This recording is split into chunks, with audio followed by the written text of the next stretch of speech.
Welcome back, everyone. In this lecture, we're going to continue our investigation of what happens to offenders once they're released from prison.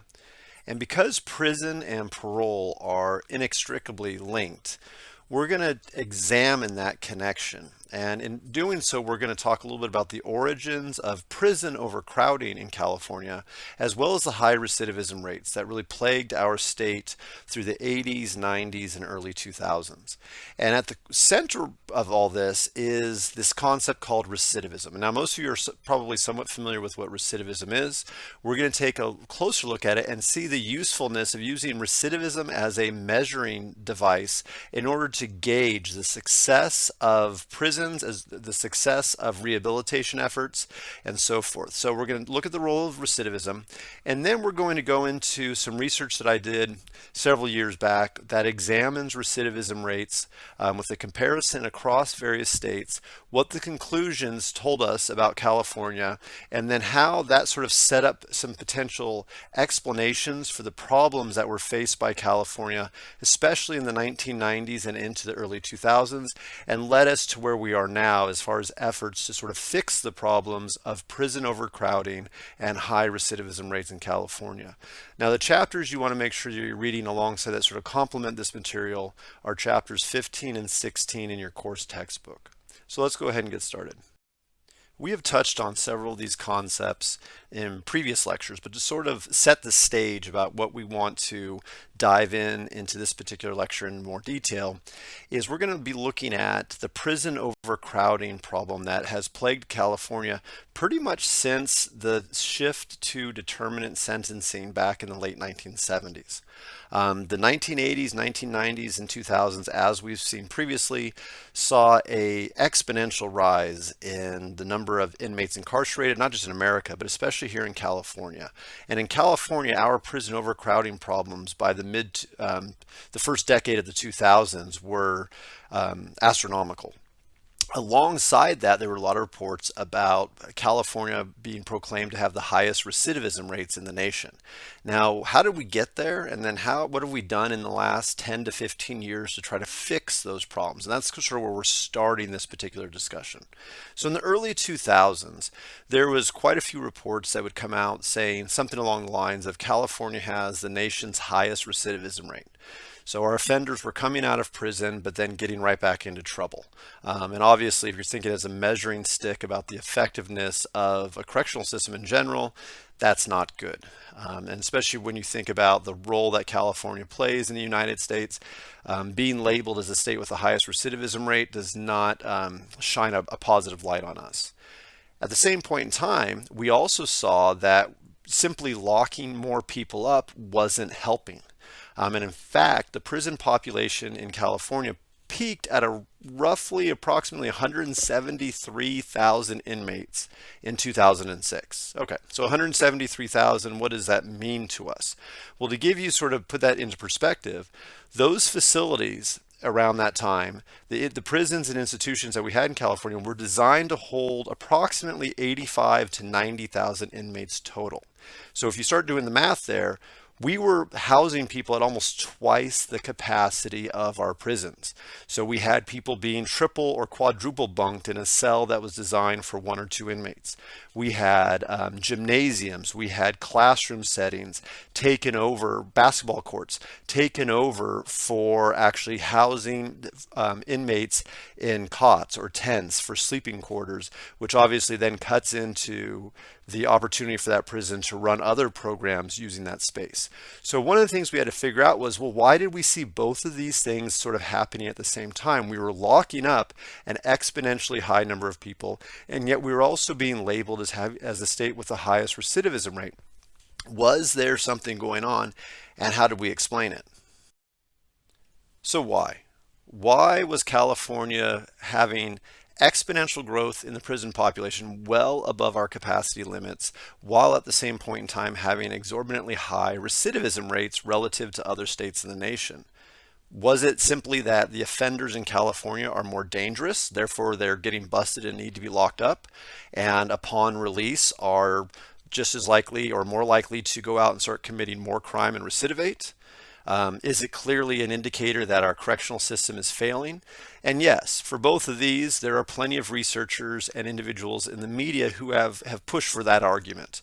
But for us, we want to go a little bit deeper. I mean, it's one thing, you don't want to say something's failing or that offenders are more dangerous. Let's figure out the nuances and try to separate out the details to figure out what can we actually address and fix. Or if you want to completely look at the other side of the coin, is it just mean that here in California, we're more likely to lock up the bad folks? So lock up more people in prison in the first place. And when people are released from prison, if they fail or return to crime, we lock them right back up and, label them as recidivists and send them back to prison for a longer period of time. And thus with the effort of protecting the public. And then finally, we ask the question is, can we really trust the data? The data about recidivism rates and the failures of our correctional system that were showing up on headlines all over the place, especially in the late 90s through the early 2000s. And that's also one of the things that we want to try to address in this particular lecture, is trying to rethink about how we start to examine the data, finding the right data to examine in order to start to break apart this question and answer how we saw high recidivism rates coupled with rising prison populations here in California. Now, in order to answer the question of why we saw both California's prison and parole system in such bad shape in the late 90s into the early 2000s, I argue that one of the best lenses to view it through in order to start answering the question is by examining this concept called recidivism. And as you'll see in a few slides, the data that I will be breaking down and analyzing, recidivism becomes our key outcome measure to help try to shine some light and answer the questions that we've been raising. So we're going to talk about recidivism. We're first going to briefly go through what is it. We're going to sort of do a little look into the importance that recidivism as a measure, as a way for researchers to sort of gauge the effectiveness of correctional programs, that is the role that it has played within the correctional system for many, many years. And then finally, we're also going to make sure we address the problems with using recidivism as a measure. We get nice quantitative outcomes when we use recidivism in a particular study, but as a educated reader, we have to make sure that we're thinking about, well, how are they defining recidivism? What are the shortcomings of that? And we want to make sure we highlight a few of those too. So what exactly is recidivism? In its most basic sense, recidivism is the return to offending after release from incarceration or some other form of punishment. And that's it. Somebody has been convicted of a crime, sentenced to jail, sentenced to prison, sentenced to some other form of punishment, and upon completing that particular punishment, that individual then goes on to return to engaging in criminal behavior. But not everyone agrees about just what constitutes recidivism. And so you can imagine there's sort of a sliding scale as far as the severity that we would call it in a particular study to say, like, okay, that is high enough to call it recidivism. Let me give you an example of what I mean by this. Let's say that somebody has just been released from prison after serving 7 years for a serious felony. During the first month, they steal a candy bar from a local convenience store. Now, have they committed a crime? Yes. But is it necessarily a crime that was as severe and had as much of an impact on a victim or society as the serious felony that got them locked up in prison in the first place? Probably not. And so do we want to label that individual as a recidivist? Do we want to say that they truly have recidivated? Another example, say that same person, 7 years in prison for a serious felony, comes out and robs a bank. Now we start to go like, okay, that sounds pretty cut and dry, right? This is an individual who has returned to a level of offending which was at the same level or perhaps even greater than the original crime that they had committed. And then we could go the opposite end of the spectrum and say, well, what if somebody comes out and part of their conditions of parole is that they are not supposed to smoke marijuana. And so while they're on parole, they go to a sporting event and get caught walking into one of the bathrooms at some, sporting event, and they are found smoking a joint somewhere. And we ask our question, okay, once again, is that severe enough that we really want to start labeling that person as a recidivist? Some of you are going to go, yes, absolutely. By definition, if that person has engaged in any new crime after their original punishment, they are a recidivist. Other people are going to step back and say, well, that's a little harsh. And maybe we should take into account, well, what was the crime and the type of criminal behavior that they were engaged in originally? And have they at least started to show like a trend to not be engaging in quite the same level of severity of crime? So this is not a conversation or a question that we're going to answer right away, but I just want to give you the idea of these discussions that go on. It's like we as researchers and as experts in this field, we have to think about and also be able to scrutinize how we define and how we conceptualize and use this concept called recidivism. So how do we typically measure it? So whether you're reading some peer-reviewed journal article or a report that's produced by the Urban Institute or the Bureau of Justice Statistics or the California Department of Corrections and Rehabilitation, what forms of recidivism measures do we typically see? The most common are these three particular things. Usually we will see measures of rearrest, reconviction, or reincarceration. So you may measure recidivism as rearrest. If an individual has been rearrested, or excuse me, has been arrested after serving their initial punishment, we may call that recidivism. But I imagine you'd also start to think, well, just being arrested doesn't mean you've even been charged or convicted with a new crime. So can we really, what if they get off later? Do we still call it recidivism? So somebody says, okay, let's go a little bit harsher. Should we consider only if you've been reconvicted? Have you been convicted of a new crime? Well, that goes back to my earlier examples. Well, what's the threshold for what you think as a crime that is worthy of calling it recidivism? Do you base it upon the prior history of the individual, or do you call any new conviction a measure of recidivism? And then finally, we have what is often used in other reports is reincarceration. And this is specifically when we think about people who are being released from prison, right? So they served a prison term, they got out, they got punished for whatever new criminal behavior they were engaged in, and they found themselves back in prison. And in that case, we kind of go, okay, that seems pretty clear cut. But is that too high of a threshold for us to say it takes that much of criminal behavior in order to call them a recidivist? And also, as we'll see later in this lecture, sometimes getting sent back to prison for people who have already been to prison is actually easier than you might think. And then also when we think about how we typically measure recidivism, usually you will see sort of breakdowns of like how long they will track or follow their sample. And most studies either focus on 1 year, 2 year, or 3 year follow-ups. Now, so 1 year would mean like, for everyone released in say April of 2021 from prison, we're going to follow them for 1 year and see by April of 2022, have they been rearrested? Have they been reconvicted? Have they been reincarcerated? In order to measure whether or not they have quote unquote recidivated. And we could do the same logic with a 2 year, 3 year, or even more. But one of the things that we often notice is these are the most common primarily because in order to keep research reports and findings coming out for both the public as well as experts in the field, if we track people for a very long time, that starts to ask another question about recidivism. If somebody is released from prison, say in 2010, and in 2025, they get pulled over for some sort of, driving infraction. Is that recidivism 15 years after their prison sentence? Do we still count it as a return to criminal behavior, even though there's been a 15-year gap? Or what if there's been a 40-year gap, right? So all these things, once again, there's no clear-cut answers, a lot of gray areas, but this is why it's so important for researchers as well as consumers of that research to sort of scrutinize and pay attention to how in any particular study or report recidivism is being measured and also how it's being sort of explained and applied. And then finally, the most research reports will use official data as the most common source of recidivism. So what do I mean by official data?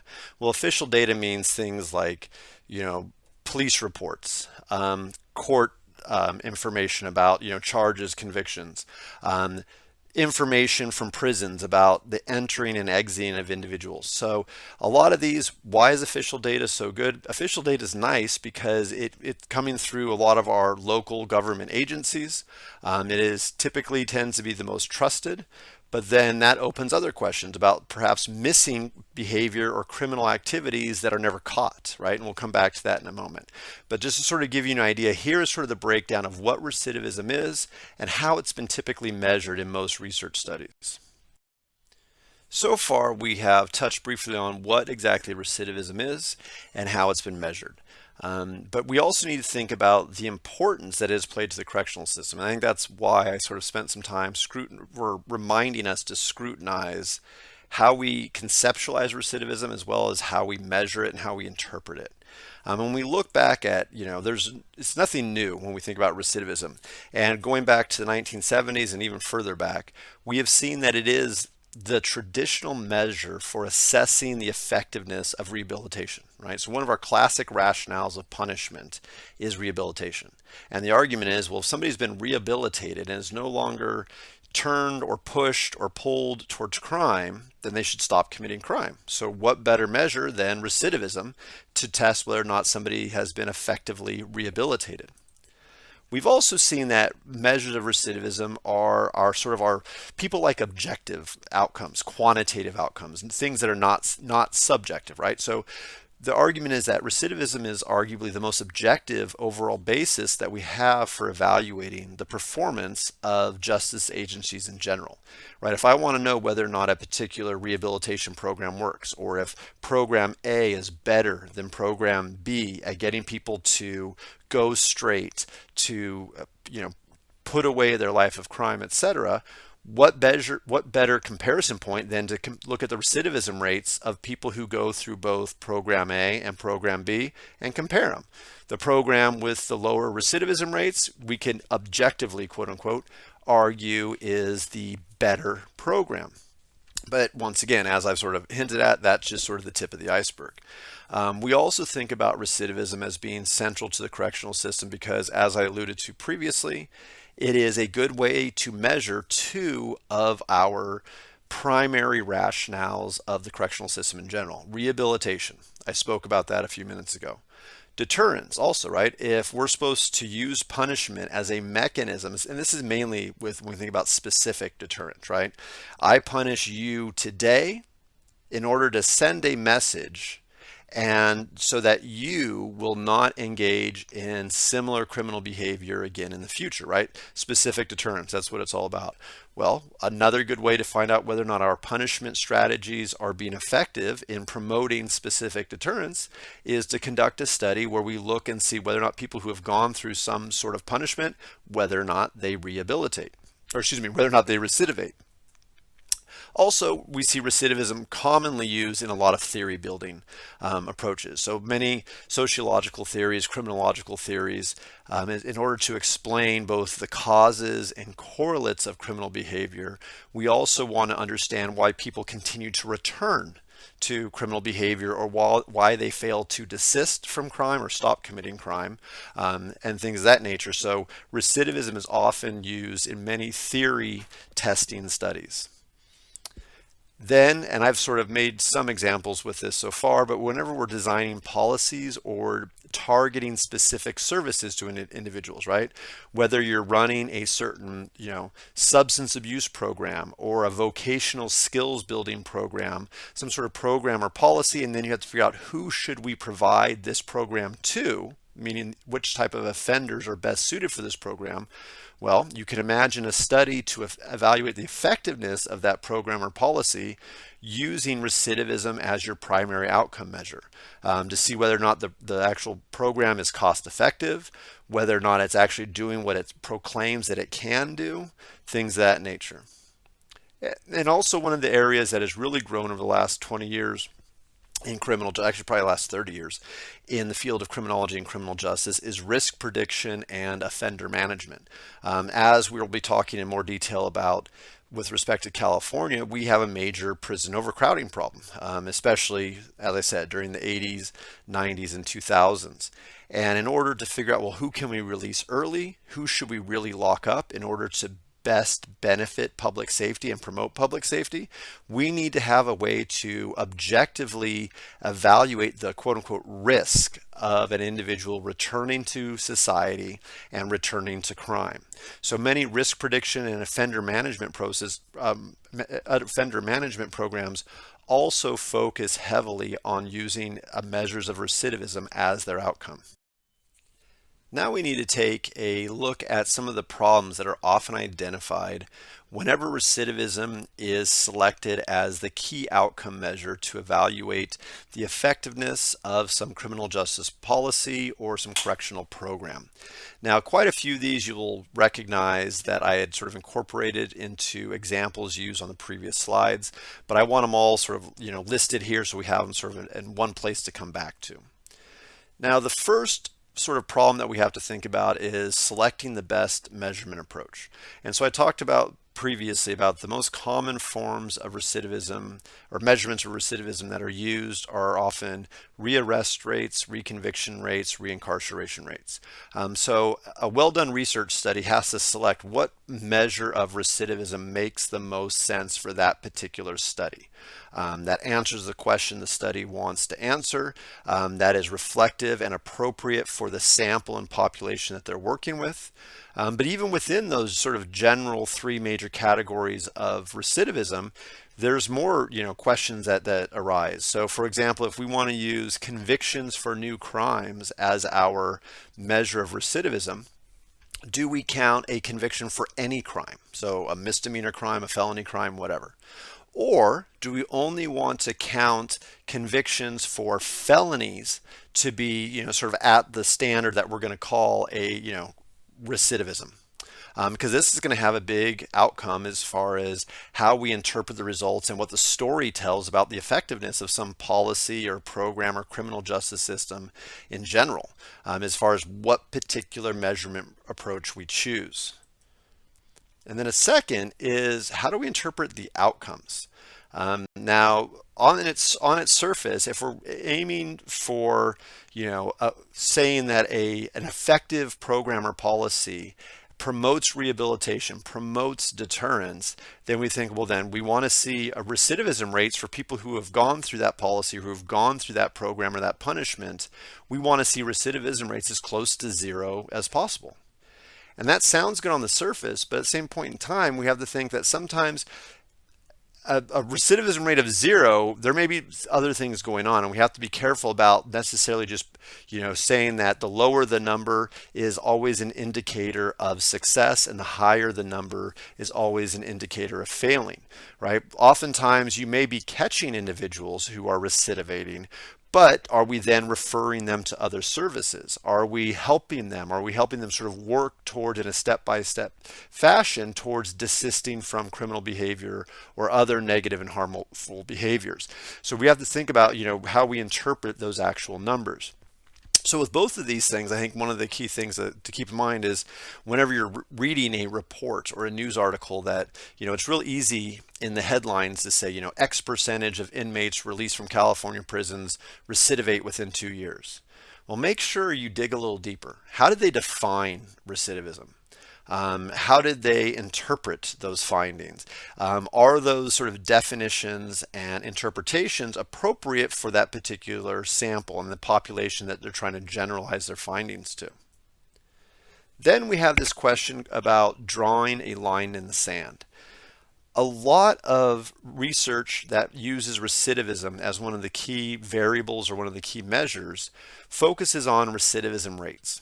And in the simplest sense, recidivism rates, it says we're going to track our sample of individuals for a certain period of time. Let's say 1 year. So individuals are released from prison today, and we're going to track them for 1 year.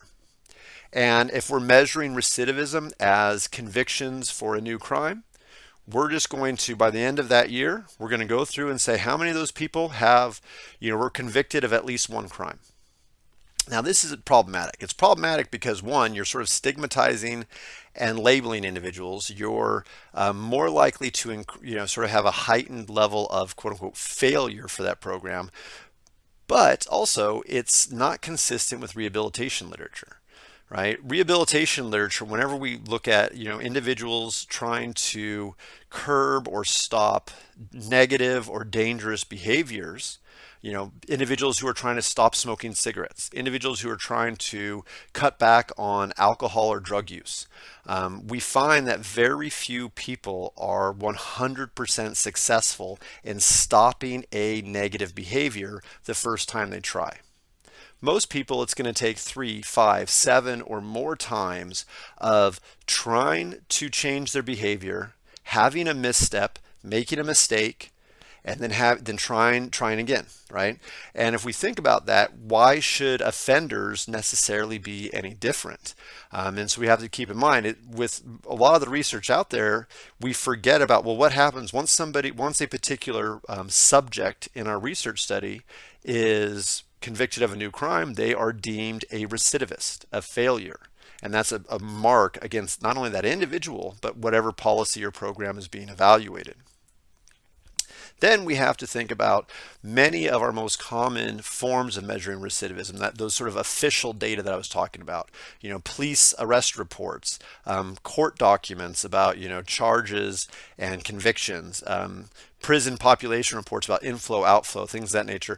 We're going to naturally miss a lot of unmeasured crimes.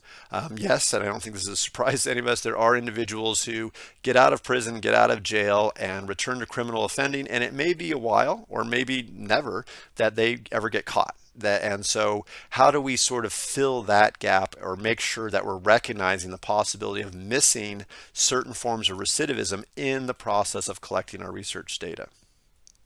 And then also, one of the things that is also raised when we think about recidivism kind of draws back to that drawing a line in the sand, one that I had a couple of points ago, is the information about the timing and characteristics of recidivism events, right? There's a difference between an individual who comes out of prison and within 2 or 3 weeks has already been arrested, charged, and convicted of a new crime, right? That's different than an individual who for some reason made it maybe 12, 13 months. And then during that time period, they struggled to keep their job. Maybe their rent went up a little bit, and right around that year mark, they get laid off from their job. They can't pay rent. Something happens, and then they return to some form of criminal behavior. Those are two distinct individuals, right? The person who comes right out of prison goes like, okay, I'm ready to go back to criminal behavior, versus the person who made it through a certain period of time and then has a slip up.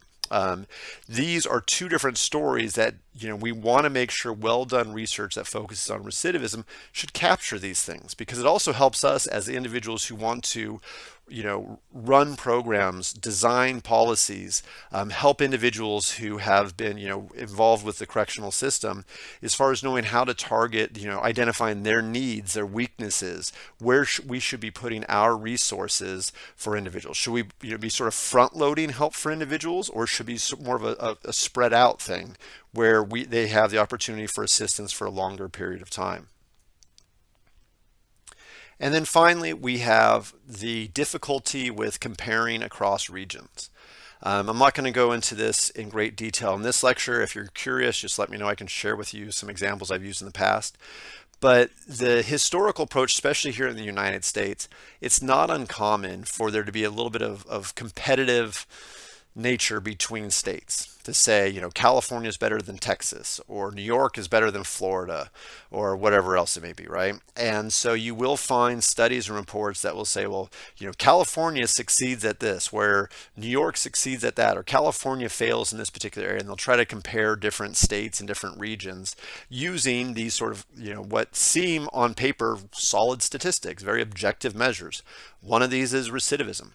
Unfortunately, a lot of research that I've read and research studies, when they attempt to make comparisons across regions and particularly across states when looking at recidivism, is unless all of the data were collected in a very uniform and standardized fashion in each one of those states and regions. And what do I mean by uniform and standardized? Were all those data collected during the exact same time period? Was their sort of definition of recidivism consistent in each region or state? Was the sort of dynamic and demographic nature of the sample of offenders that they looked at, were those the same, right? Unless you're able to sort of control for those or standardize those things, you're not comparing apples with apples, you're comparing apples with oranges, which can lead to misleading interpretations about recidivism. With everything that I've said about the good and the bad about recidivism as a central role in a lot of criminal justice research, as well as the problems, I do believe that recidivism as a quantitative measure can be very useful in shining a light on a lot of the issues facing our correctional systems. And especially what I'm going to try to do here, looking in the next few slides, is I'm going to take you deeper into research study that I personally conducted, that I wanted to see and try to start to answer these questions that I started with in this particular lecture, which was, why did we see this explosion in prison overcrowding in California in the 90s and early 2000? Why did we see that coupled with these, arguably exponentially high recidivism rates relative to other states in the nation? And this slide in particular is just going to sort of set you up with the methodology and the data that I used. Now it may be a little bit, dry for many of you, but bear with me, because one of the things that I think I've tried to stress so far is, in order to understand or scrutinize the findings from any research that focuses on recidivism, we want to make sure that the authors are very clear cut about the good, the bad, and the ugly, and the limitations of their particular measures. So here's where the data that I'm going to be talking about over the next few slides came from. So the study methodology goes back to data that was produced and compiled by the Bureau of Justice Statistics, known as the Recidivism of Prisoners Released in 1994. Now, this is a very large scale data set that the Bureau of Justice Statistics, working with the FBI, working with many states throughout the nation, arguably representing, I think, something like 95% of the prison population across the United States, compiled in very standardized fashions. I'll go into more detail about that in a second. They compile it, roughly every 7 years. Now, I chose this particular data set because this focused on a cohort of individuals who were released from prisons across the United States in 1994, right as we're seeing sort of that, that uptick and that massive growth in prison overcrowding in California, and followed them for 3 years, from 1994 to 1997. The data itself didn't become publicly available until around 2004, 2005, something like that. And that's when I had the opportunity to really start delving into it and start looking at it in greater detail. And I think that sort of it hits that time period. And my goal was to try to explain what was going on in California. Why did we see, prison population explosion as well as recidivism explosion? So let's see what that data looks like. So the states that I selected out of this particular database are the following: California, that's our sort of focal state in this case. And then I wanted to compare it against states that had comparable data, once again standardized, so had the same measures of recidivism, same time period, etc. So California, Florida, Illinois, Michigan, Minnesota, New York, North Carolina, Oregon, and Texas are the states in the database that were large states, also had sizable correctional populations, and had measures of recidivism that I felt were comparable against California. Although the overall data set has closer to somewhere between 36 and 38,000 individual subject or inmates that were followed and tracked, or offenders that were followed and tracked, this, by choosing only these states, we worked with a sample size of just slightly less than 24,000 inmates. Now, the dependent variables that I want to talk about, sort of the outcomes, were, number one, the 3-year recidivism outcome, right? As I said before, these individuals were released at some point in time in 1994 from a state prison, and they were tracked for 3 years. This 3-year recidivism outcome, I sort of broke it down into 2 different formats. One was a dichotomous measure, which was simply any recidivism or no recidivism. So any recidivism could have been something as simply being rearrested for anything.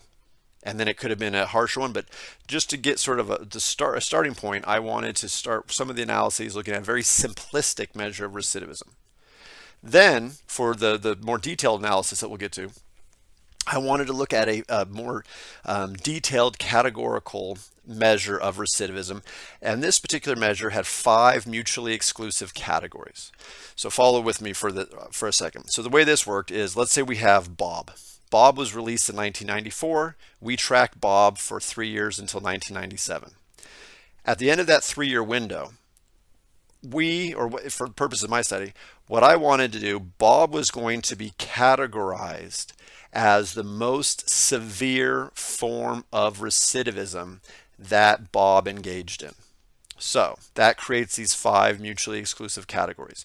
So if Bob made it through 3 years without ever getting in trouble, having no run-ins with the law, he's going to fall into the no recidivism category. Okay? If Bob at some point in time during those 3 years was rearrested for a new crime, but then there was never an actual conviction for anything, then he would fall into the rearrested category. If Bob was arrested and convicted of some new crime during that 3-year window, he would fall into the reconvicted category. And then the 4th category would be if Bob was arrested, convicted, and then resentenced to prison for a new crime. So you can sort of see this sort of a stepping stone matter, at least in these first 4 categories. And then finally, and not to let the, spoil the ending or whatever, but the 5th category I thought was sort of unique to what this data set provided. And I think it's going to be very helpful in illuminating some of the issues that Californians face. And this 5th category is those individuals that were returned to prison for a parole violation. So, as we've talked about before, many people are released from prison and then mandated that they go to parole, right? Whether it's because they were sentenced under a mandatory sentence that had a mandatory period of parole tacked onto it, or it's because they were sentenced under an indeterminate sentence and a parole board released them to a certain length of time of parole. So for individuals who are under parole, then they can be returned to prison for a parole violation. And parole violations, you should know from your reading, are also very similar to what we often see with like probation violations, right? You have sort of terms of your parole, certain things that you have to do, right? Maintain employment, don't use drugs, don't hang out with certain people, et cetera, et cetera. Okay, so that became this 5th category. So I had 5 mutually exclusive categories, and each individual would only fall into one of these. And for the first 4, it was sort of a stepping stone, and that 5th one kind of is a standalone, but these were the individuals who were unique in that sense. Then I also made sure to incorporate 11 different independent variables. So independent variables were sort of like what we'd call our causal variables, like what may cause somebody to recidivate, or what I think is more accurate is the 11 independent variables were things that we often think of as correlates of recidivism, things that are often associated with recidivism. And you'll see that when we get there, when I have a slide that breaks down those. So those 11 independent variables were there to look at like what is associated with recidivism, but also I wanted to make sure that I was able to do something in statistics that we refer to as statistically control for differences within our sample. Offenders in California are not necessarily 100% like offenders in New York or Florida.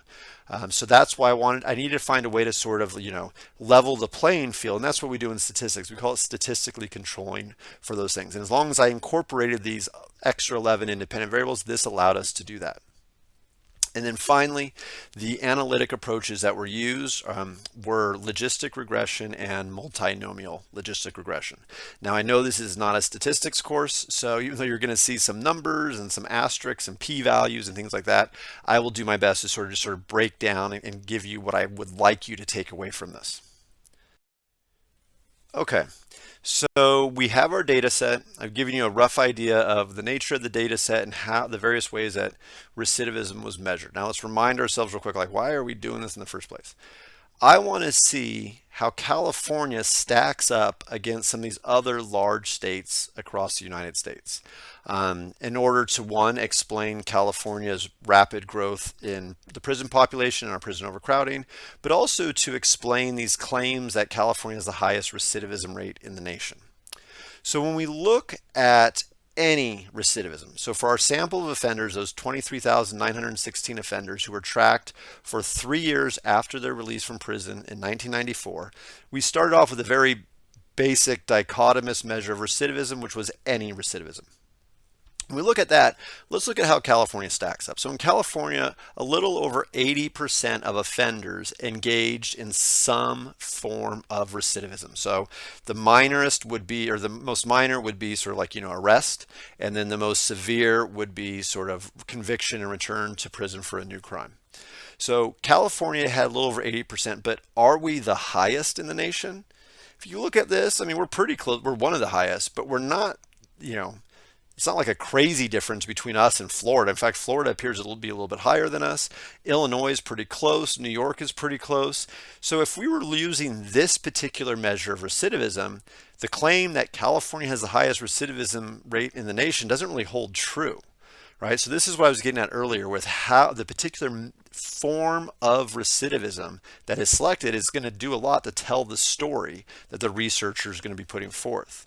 So let's go and let's break down and look at some of the other measures of recidivism to see how this story changes or what it may start to illuminate, what it may help us to sort of further dig into those questions we started with. So when we look at rearrest, right? So rearrest, these are individuals who, within the 3-year follow-up period, the worst thing that they did was get arrested at some point in time.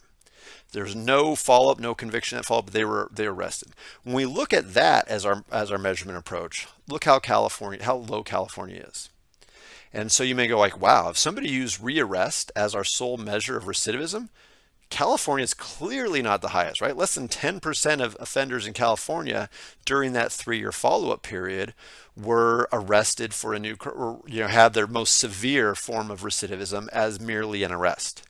So one, you could take away, could go like, oh, California doesn't have a high recidivism rate, but also remember I talked about interpreting outcomes. We have to be careful.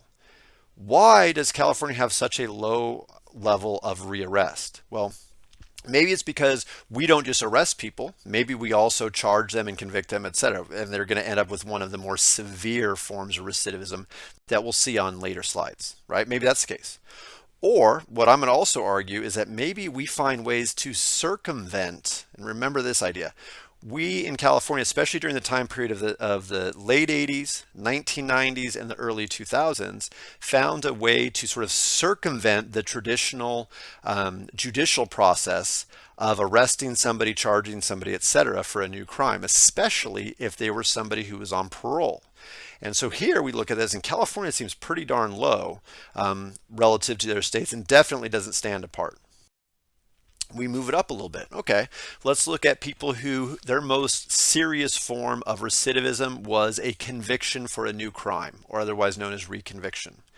Once again, California, it does not look like, something that we would say, oh, they're the highest level of recidivism. In fact, as you can see here, California, it's about 6.5%, whereas quite a few of the other states are, over 10%, and if not even higher. So what's going on here? Remember what I had mentioned, the idea that California finds a way to circumvent the traditional legal process for people who have been released from prison and are on parole. Let's go up even further. This is one that I think for many people, if you're saying, okay, this is sort of the true reflection of recidivism. For people who have served a felony sentence in prison, they have been released. And then if they have been arrested for a new crime, convicted of a new felony, and then re-sentenced to prison for a new felony conviction, that's what this slide is getting at. So we just called it re-sentenced to prison, right? So these are the individuals who really have gone through the entire process of the judicial system. were arrested, charged, convicted, and resentenced to prison for a new felony crime. These are individuals who did not, quote unquote, learn their lesson, are not rehabilitated, if we want to argue that, and found their way back into prison. Well, even with this, form of or measure of recidivism, California is somewhat high, about 26, 27% of offenders in the sample recidivated in this manner, but we're not astronomically high compared to the other states. And as you can see, states like Illinois and North Carolina are still higher than us. So where are California's, skyrocketing, astronomically high recidivism rates that were being plastered on in newspapers and research reports during this time period of the 90s and early 2000s? What's the basis for that? Let's go to the next slide and you'll start to see what I've been sort of hinting at. When you look at parole violations, this was that outlier category. These are individuals who at some point in time during their 3-year follow-up were returned to prison for a parole violation, right? You'll notice I say returned. I don't say reconvicted. I don't say, well, I guess they are kind of resentenced, but they're not convicted of a new crime. They are merely returned to prison for a parole violation. Now, in order for somebody to be returned to prison for a parole violation, it is a handful of signatures. And I'll come back to it in a little more detail later, but the threshold of evidence is lower than for any, free person who's walking the street and happens to get arrested and charged with a crime. Oftentimes, you're not going to go before a court, a judge, a jury. You're not going to have a trial. Rather, you're going to have a parole officer who says that you have violated some term of your parole. And then their supervisor will say, I agree. And then it may have 2 or 3 signatures. And next thing you know, you can find yourself back in prison, at least in California during this time period of the 1990s and early 2000s. You could be sent back to prison for a parole violation for 3 months, 6 months, 9 months, or a 12-month stint. And this is what got, my mind starting to think. I said, there's something going on here. This is where California all of a sudden starts to rise above the rest. We see here that, about 37, 38% of the offenders in our sample were returned to prison simply for a parole violation in California. And also keep in mind that those time periods that I said, if you're returned to prison in California for a parole violation, the minimum is 3-month return. The maximum is only a 12-month return. And that starts to raise a whole lot of other questions about what's the effectiveness of just sending somebody back to prison for a few months, especially if we're hoping to provide them with rehabilitation efforts, things of that nature. Is that really even effective? And now you may also start to think about that idea of how rising prison population rates and high recidivism rates start to go hand in hand. Right? If we think about the prison system, the correctional system as a system with, input, throughput, output. Well, if you think about sort of the prison as the center, that throughput, right? You have individuals who are convicted of crimes and sent into prison. Once they are released from prison, they are the output. They exit out onto parole. Well, here in California, we started to see, unlike other states, had a revolving door cycle where the output all of a sudden came all the way back around and found its way going right back into prison. Now, not for new crimes, not for new convictions, not for lengthy prison sentences, rather for these short parole violation returns to prison. And I think, as we'll see, that is really what starts to explain what happened in California was an over-reliance on parole violations. But I'm getting ahead of myself. So I just want to set that up, and we'll see that in a few more minutes.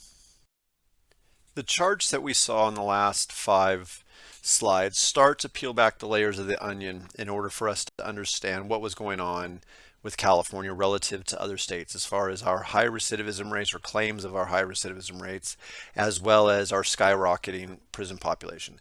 But there's problems with them. And some of these are problems that I talked about when using recidivism in general. The setting, right? So when we think about even those states that were incorporated in the study, New York, Illinois, Florida, Texas, California, etc., those states don't all have the exact exact same policies, sentencing policies, release policies, etc., for their offenders. They have different states have different policies. For example, during this time period of the study, almost all Californians, pretty much, well over 97, 98, 99% of offenders in California were released to mandatory parole supervision. And it was typically a mandatory 3-year parole supervision. Whereas on the other end of the spectrum, in Florida, less than 40% of inmates were released to mandatory parole supervision. So already we have, issues looking at that. We also have to think about the sample. And I mentioned this before, different states have different types of offenders. They're not, from across the states in the sample, they're not the same type of people. So how do we really compare, accurately get at, trying to judge the effectiveness of a prison system or a correctional system if they are dealing with completely different offenders, right? If somebody's teaching a, third grade class and one teacher is lucky enough to get all the well-behaved and, work at home and love to study, blah, blah, blah, like smart students in their class, and another teacher, just by dumb luck, ends up having a lot of the troublemakers in their class, then comparing grades at the end of the semester in order to evaluate the teacher is not a very good, measuring stick. So that's something we had to deal with here too, is we have different samples from state to state to state. And then also time issues are always a problem whenever we're comparing recidivism rates. But the one thing I wanted to do is I started with what you saw on those graphs, which is just like, let's just compare the states blindly. But then realizing a lot of these things, I said we need to address quite a few of these problems. So we'd already sort of come down to how we were going to measure recidivism. But I also needed to make sure that I could control for or standardize differences in setting, sample, and time across the states that are incorporated in this study. The time issue wasn't a big problem because luckily the data as it came to us tracks them for a 3-year period during this 1994 to 1997, give or take a couple months window of time, which was good. So other sort of, global events that were going on, economic recessions or downturns or upturns, or should have been impacting people for the most part roughly the same. And other things of that nature. But as far as setting, and you'll see here, in order to sort of control for that, I incorporated some of our covariates or independent variables into the study, the setting, the different policies that were in effect in different states. I also wanted to make sure that I measured individual characteristics of the actual offenders in the sample. So these are things such as like demographic, like age, gender, race, ethnicity, but also their criminal history, current offense, number of criminal behavior, age at first arrest, things of that nature, in order to start standardizing or controlling for differences in the types of offenders across states. So let's see what we see once we start to do that.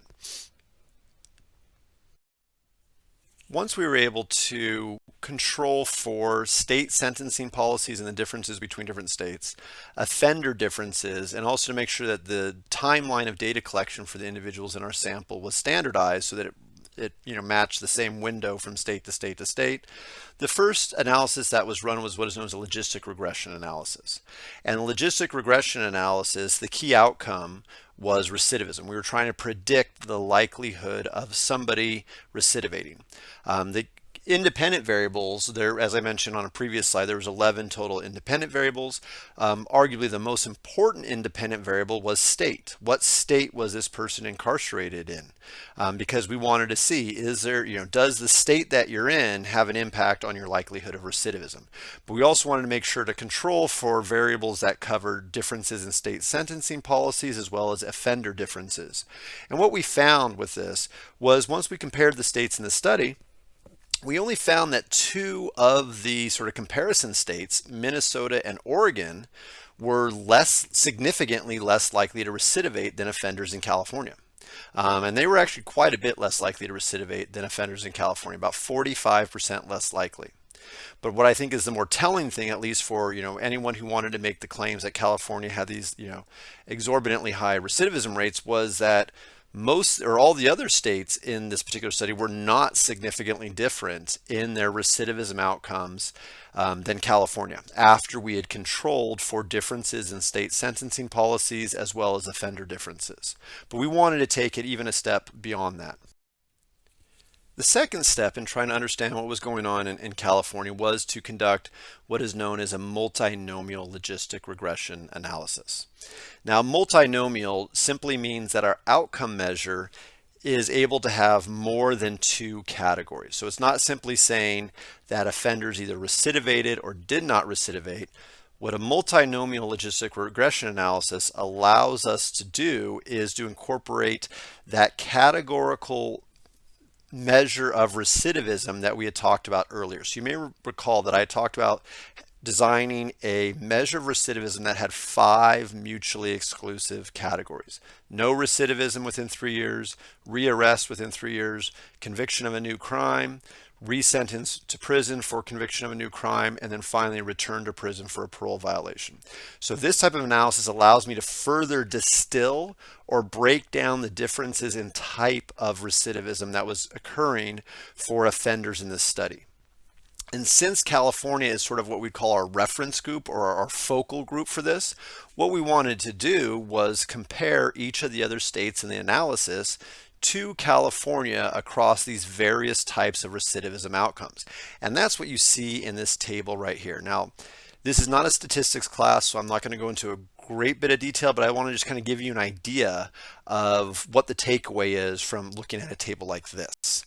So let's break it down real quick. So when we look at the very first column that is labeled state, what you'll see there are the states that we compared California against. So California does not show up in that column because it is our comparison group, our reference group.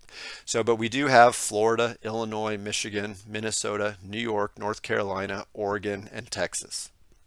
Then the next 4 columns show us the various forms of recidivism that we measured in our analysis, the rearrest, etc. What is most important for us is to look at the actual numbers that fill this particular table, as well as whether or not there are asterisks next to them. So let's start with the numbers. Anytime you see a number that is greater than 1, that means that offenders in that state were more likely to exhibit that particular form of recidivism than offenders in California. So a value greater than 1 means that offenders in that state are more likely to exhibit that form of recidivism than offenders in California. So let's start with the rearrest column. So you'll notice that in the rearrest column, you'll notice that Florida, the FL, has a value of 2.53. And then Illinois, the IL right below it, has a value of 2.93. So both the 2.53 and the 2.93 are greater than 1. So the way we interpret that is saying that offenders in those 2 states, Florida and Illinois, those offenders were more likely to be rearrested within 3 years than offenders in California. Now, on the other hand, if the number is less than 1, then that means that the offenders in that particular state were less likely to recidivate than offenders in California. So we go down in that same rearrest column, you'll notice that for the MI Michigan, it is 0.93. That is less than 1. So that means that offenders in offenders in Michigan were less likely to be rearrested than offenders in California. So since I sort of tripped over that, let me say it one more time. So for the Michigan under rearrest, 0.93, because that value is less than 1, offenders in Michigan were less likely to be rearrested than offenders in California. But there's one other layer of complexity. Because this is a statistical analysis where we're working with we're working with sample data in order to generalize and explain a larger population. Even though we had a very large sample, we have to look at probability values. And that's what why we talk about having what are known as p-values. So those are represented by the asterisks. And so these asterisks represent statistical significance. So all we really care about in this table are the numbers that have asterisks next to them. So no matter what the value of the number is, we don't even try to interpret it unless it has at least 1 asterisk next to it. Now, the more asterisks it has, it just means that is a higher probability of it being true and an accurate finding. So looking at rearrest, Florida and Illinois both have multiple asterisks following them. So Florida offenders were significantly more likely to be rearrested than California's offenders. Illinois offenders were significantly more likely to be rearrested than California offenders. We look at the Michigan, even though it says less than California, it's not significant, so we wouldn't bother with it. We go down a couple more, we see New York though. New York is less than 1, and it's a 0.70 with 3 asterisks following it. So we could say that according to this analysis, offenders in New York were significantly less likely to be rearrested than offenders in California. Okay, so that's how we would interpret this. But the big thing that I found when I ran this analysis that really started to illuminate and answer the question and really sort of solidify what I've been sort of suspecting about California's over reliance on parole violations sort of showed up when we look at that far right hand column, the parole violation category.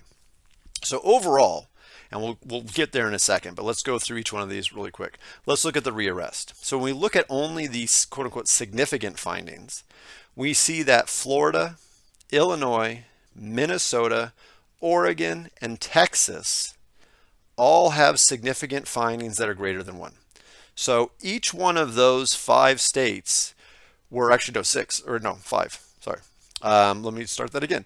So in the rearrest column, we have Florida, Illinois, Minnesota, Oregon, and Texas all have values that are greater than 1 and have asterisks next to them. So quite a few of the states showed that offenders were more likely to be rearrested than offenders in California. So that doesn't make California look like a high recidivism rate at all. We see the same story with reconvictions, right? And reconviction in the story actually even seems to get a little stronger. We see the values getting higher, things of that nature. So in reconviction, we notice that we have Florida, Illinois, Minnesota, New York, Oregon, and Texas. So 6 of the comparison states had significant outcomes that were higher than California. So offenders in all 6 of those states were significantly more likely to be convicted of a new crime than offenders in California. Once again, not leading to a conclusion about California having crazy high recidivism rates. And even the resentencing to prison for a new criminal conviction, we don't see much significance at all. And in fact, we see one state that is significantly more likely than California, and that's North Carolina. 2 states that are significantly less likely than California with Minnesota and Oregon, but not a lot of, we don't see a lot of those flashy little star asterisks all up and down that resentencing thing. But what does stand out is that final one, that parole violations. Individuals who were returned to prison for a technical violation of their parole. And if you look up and down that one, not only do we see quite a few significant findings, and very significant at that with 3 stars, or 3 asterisks, sorry, but you'll notice every single state has a value less than 1, meaning that they had lower recidivism numbers in that particular area than California, right? We have Illinois, Minnesota, North Carolina, Oregon, and Texas all were significantly less likely to return individuals to prison for technical violations of their parole than California. And this really brought home the idea that California was unique, especially against other large states in the US, as far as this reliance on using this mechanism of technical violations of parole in order to take individuals back off the streets after they gotten out of prison and send them right back to prison. And in fact, not to go into too much detail about it, but also not only does that create that revolving door cycle that I talked about before, and I also talked about the limited time that somebody can be returned to prison for a technical violation, but for an individual who is returned to prison for a technical violation of their parole in California, their parole clock, as it was often called, stops. So if somebody's been out on parole for 6 months, gets busted for a technical violation, their parole officer as well as their supervising officers agree that that individual needs to be returned to prison for, say, 6 months. The 6 months that person goes back to prison, it's almost like they're on a timeout. So they don't continue to sort of earn credit towards completing their parole, it's like it stops at the 6 month date when they got busted, and then it doesn't start with 6 months and a day until they get released from prison, if that sort of makes sense. So it sort of exacerbates this cycle of individuals getting out of prison, getting busted for sometimes minor, sometimes more serious offenses, but were deemed as a technical violation of their parole, returning to prison and just entering the cycle over and over and over again. And it's not uncommon for individuals to, in California during this time period, to be out on parole and then find themselves going back to prison 3, 4, 5 times before more, before they could ever even get through one 3-year parole sentence. And so within this, we started to really see that California is unique in this. And that's what's going to lead us towards starting to interpret and understand how we got to the problems that we faced in California, especially in the early 2000s, and then what we've been spending the last 10 to 15 years trying to fix. Now, before we jump to sort of the conclusions from this portion of the study, as well as some of the answers that we got from it and the next steps that we hope to sort of uncover and go into in our next lecture, I wanted to touch on the impact of some other variables, some of the other covariates that we included in our study on recidivism. I had mentioned several times that we incorporated measures of demographic information about offenders, as well as criminal history characteristics, as well as differences in state sentencing policies across the various states in our analysis. And we're able to also look at, sort of distill the specific effects of those factors on recidivism. So some of the findings on this particular slide is stuff that we could go on, for an entire class or another lecture and go into more detail about. But since they were there, I thought they were worth at least sharing. I think there's some good food for thought on this slide. So I'll go through these, somewhat quickly. So one of the first things that we found was, even after controlling for state of incarceration, sentencing policies within that state, individual offender characteristics, etc., we found that men were significantly more likely than women to recidivate. We also, with respect to race and ethnicity, we found that black individuals, either Hispanic or non-Hispanic, were significantly more likely to recidivate than white non-Hispanic individuals.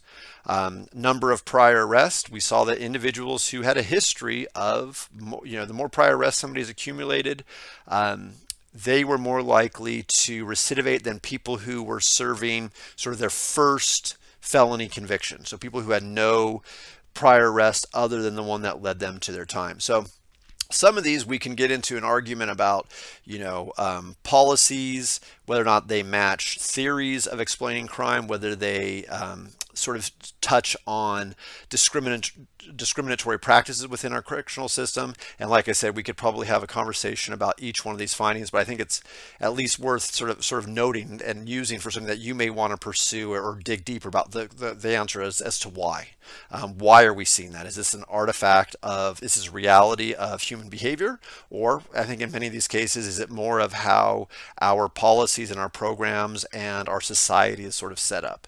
But moving on, so looking at the current offense, and this is something that I always have to be, careful in how I say it, but it's interesting. And the numbers, and once again, these are just objective numbers.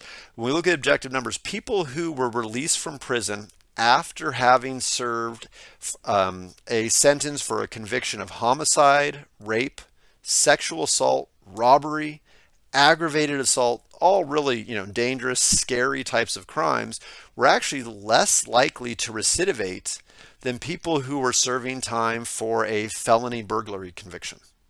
And this kind of goes against, and this, when we think about it, how do we use recidivism outcomes?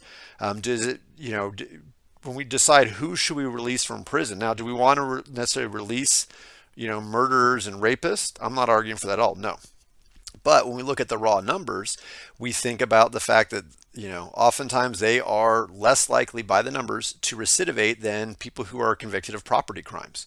And then when you tie this back into, theoretical explanations of criminal offending, it starts to make sense, right? When we look at a lot of property crimes being more, a lifestyle pattern, a way to sort of support a drug habit or something like that, and it's part of their lifestyle, and it's hard to break away from that. Whereas some of these more violent crimes are a heat of the moment type event, then we can perhaps try to start to understand why we're seeing this sort of surprising outcome with this stuff. But also remember, people often ask me like, well, wait a minute, is it because like people who have been there for, murder and rape and sexual assault serve longer prison times? Yes, they do more often than not. But remember, this is controlling for things like age, length of prison sentence, all that sort of stuff. So this is like putting it all on a level playing field.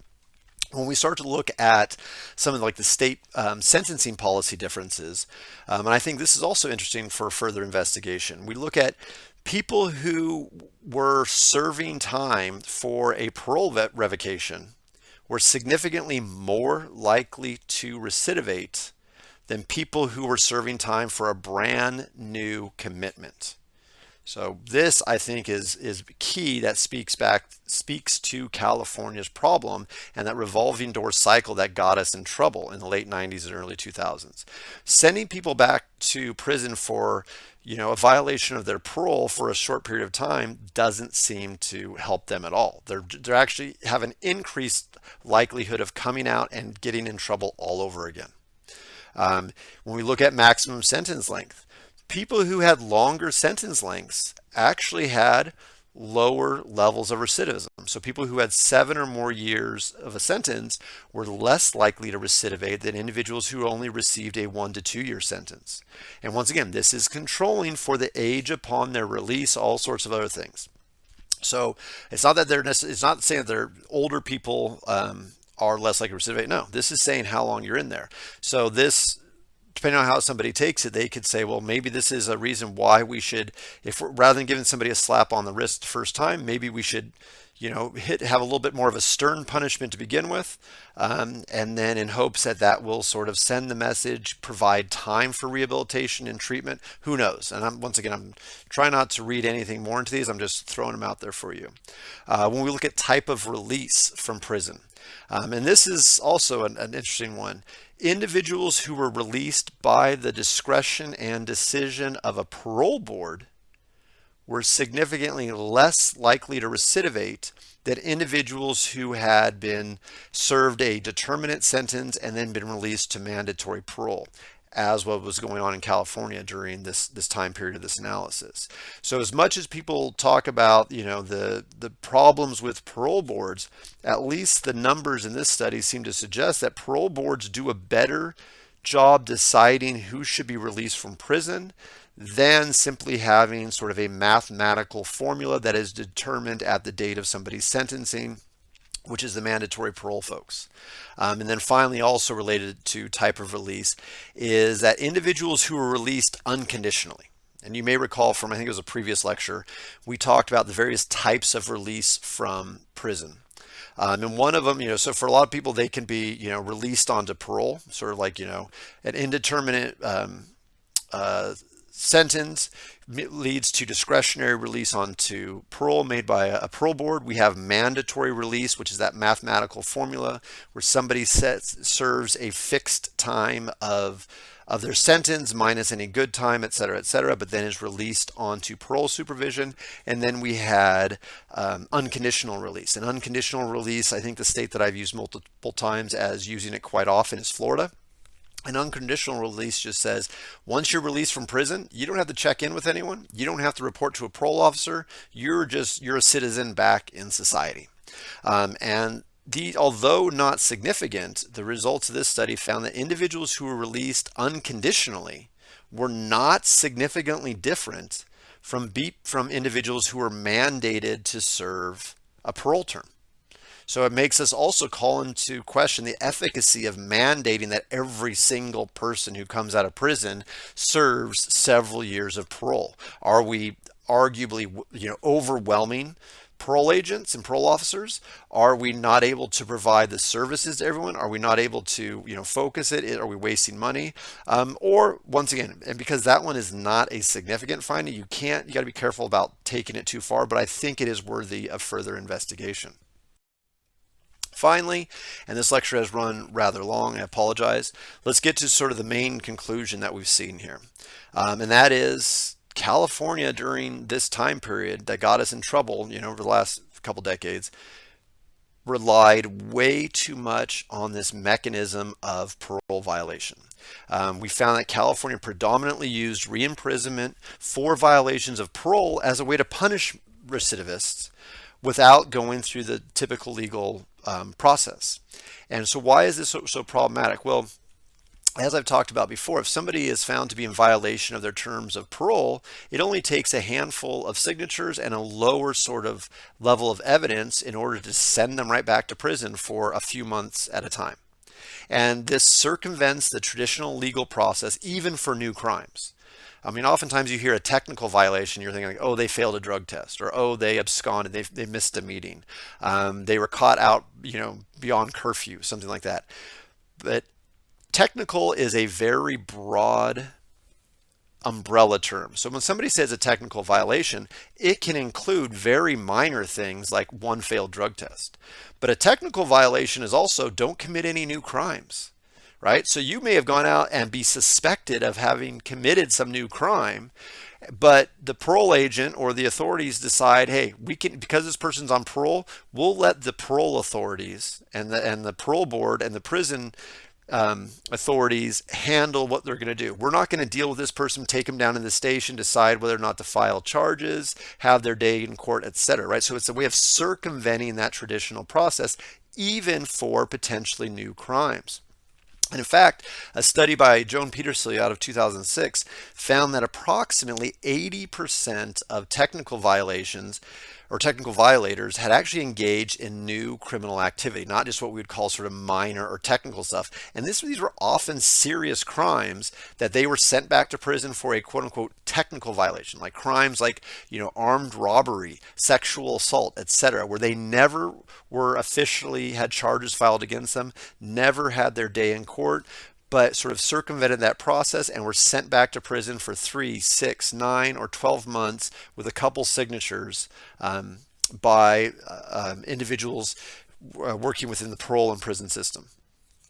This also is going to have a public safety impact, right? We have to think about the fact that during this time, and I've stressed this over and over again, I don't mean to, beat you over the head with it, but it's the idea that during this time period of this analysis, the longest somebody could be returned to prison for a technical violation was only 1 year. So 1 year, not as much time as many of us think when we want to think about what is our sort of our long-term goal for helping individuals, promoting public safety, things that nature. So, if somebody's sent back to prison for a technical violation, they're back on the streets within a year. And also the personal rights of the offenders, right? The level of the criteria for evidence is much lower for somebody who's already on parole. And therefore, by circumventing this process, we're missing out on some of the potential due process rights, the individual's opportunity for that individual to have their day in court, etc. And we'll finish up this particular lecture with, we've seen the conclusion. I've stressed, I wanted to highlight how over-reliance on the use of technical parole violations not only led to, high recidivism rates in California, or sort of the story or the image of high recidivism rates in California, but also contributed to the massive prison growth in California. So even though we saw that, that's just one of the factors that led to the massive growth of our prison population. I'm not saying that in and of itself is, our main focus, but it was something that was illuminated by this study.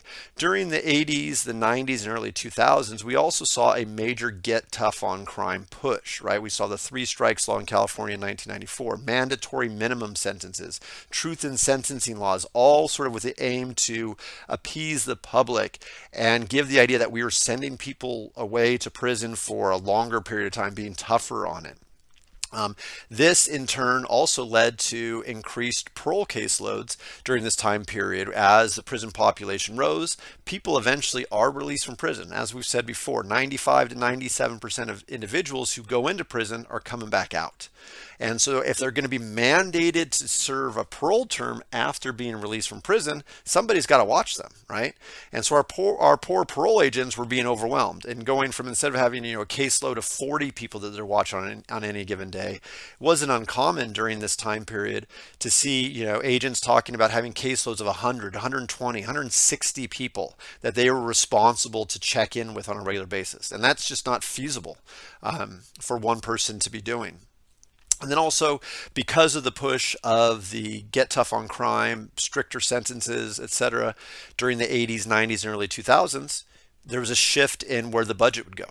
And so the budget was pulled away from treatment and rehabilitation. So there's a lot of other factors that led to the massive growth of our prison population. But I think this focus and sort of shining the light on this one area really helps us to understand how something like this can sort of become just a natural cycle within one of the largest correctional systems in the world here in California, and lead to the prison crisis that we faced in the early 2000s. And so we'll wrap up with this, and we'll now sort of raise the next question is, well, how do we fix these problems? So by 2006, California was operating prisons that were over almost twice capacity. So the quality of treatment, the quality of medical care, everything was not only impacting prisons, but it was impacting the parole spectrum. It was impacting society, and so we had a lot of problems with it, and we had to find a way to address it. And so in our next lecture, we're going to sort of walk through the various attempts that were done, starting in around 2006, give or take, up until now, to sort of alleviate the problem of prison overcrowding, high recidivism rates, over-reliance on parole violations, etc., that plagued California. And so you'll hear terms like AB 109 and things of that nature in our next lecture. But I'll leave it at that for today, and I'll see you next time. Take care.